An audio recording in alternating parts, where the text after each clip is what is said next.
वंदे मातरम। नमस्कार। जय श्री राम। ईरान और अमेरिका, इजराइल, ये जो त्रिकोण युद्ध का शुरू हुआ था, यद्यपि बीच बीच में ट्रंप के हर दो तीन वाक्य में से एक वाक्य ऐसा आता है जो दो वाक्य जो पहले बोले हैं उनका अर्थ खत्म कर देता है। कभी वो कहते हैं कि बस ईरान सरेंडर कर रहा है और ये युद्ध खत्म होने जा रहा है। कभी कहते हैं कि हम ईरान की ऐसी गत कर देंगे कि ईरान को फिर सदियों तक याद रखना पड़ेगा। फिर बात आती है कि नहीं, ईरान में हम अपने सैनिकों को उतारने वाले हैं। अलग अलग थियरीज, अलग अलग बात, हर क्षण बदलते हुए वक्तव्य। पहले टैरिफ के नाम पर पूरी दुनिया को बिल्कुल हलाकान करके रखा था, और अब इस ईरान पर आक्रमण को लेकर के और ट्रंप ने सबको पागल बनाया हुआ है। अमेरिका खुद परेशान है। अमेरिका खुद परेशान है इस पगलूट से, जिसको बोलते हैं। अभी बात कर रहे हैं, अब B-2 बॉम्बर आ रहे हैं वहाँ से, अमेरिका से ईरान में तबाही के लिए। बड़ा उद्देश्य है, बड़ी चिंता है, और ये चिंता पूरी दुनिया को भी होनी चाहिए। मैं ट्रंप की इस चिंता से सहमत हूं कि ईरान जैसे सन की राष्ट्र को परमाणु बम अपने पास नहीं रखना चाहिए। अभी जो 5-6 परमाणु संपन्न देश है, भारत भी उसमें है, पाकिस्तान भी है, लेकिन पाकिस्तान के ऊपर अंकुश है अमेरिका का। मैं तो यहाँ तक बोलता हूँ कि पाकिस्तान के पास जो परमाणु बम हैं वे दरअसल अमेरिका के हैं।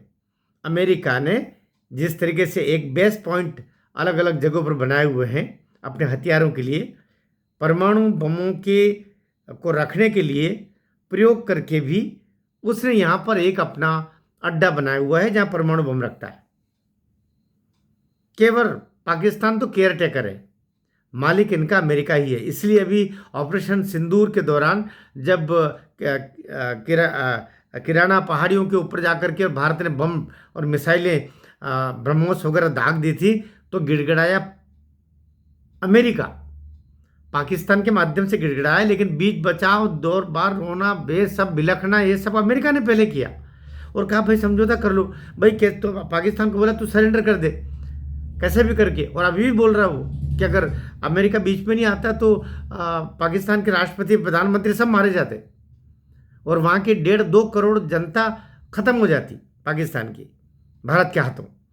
तो कुल मिलाकर के अभी जो बात है कि क्या है, बंदर के हाथ में अगर आप उस्तरा दे दो तो खुद को ही लहूलुहान कर लेगा।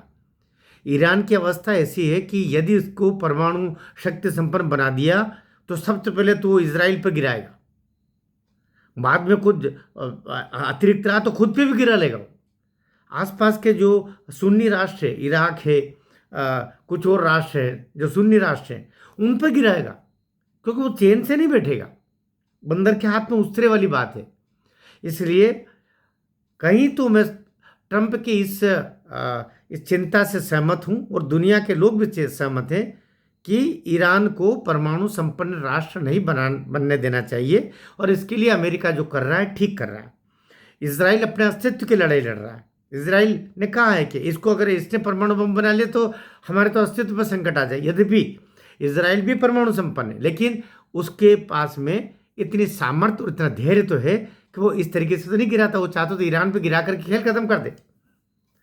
आपके पास में क्षमा शोभती उस भुजंग को जिसके पास गरल है, तो ये चीज़ तो रखना है ना। आपके पास उतना सामर्थ्य भी हो, आप जब आकंठ घृणा से भरे हुए हो तो आप उस राष्ट्र पर तो गिरा ही दोगे, फिर जो होना है भुगतोगे तुम। इसलिए अभी के दृष्टि में, लेकिन अभी जो हॉर्मुज़ पर जहाँ पर वो सारे जहाज आ रहे हैं, भारत के जहाज़ों को तो अनुमति दे रहा है ईरान, लेकिन बाकी को नहीं दे रहा। वहाँ पर अलग चिंताएं चल रही।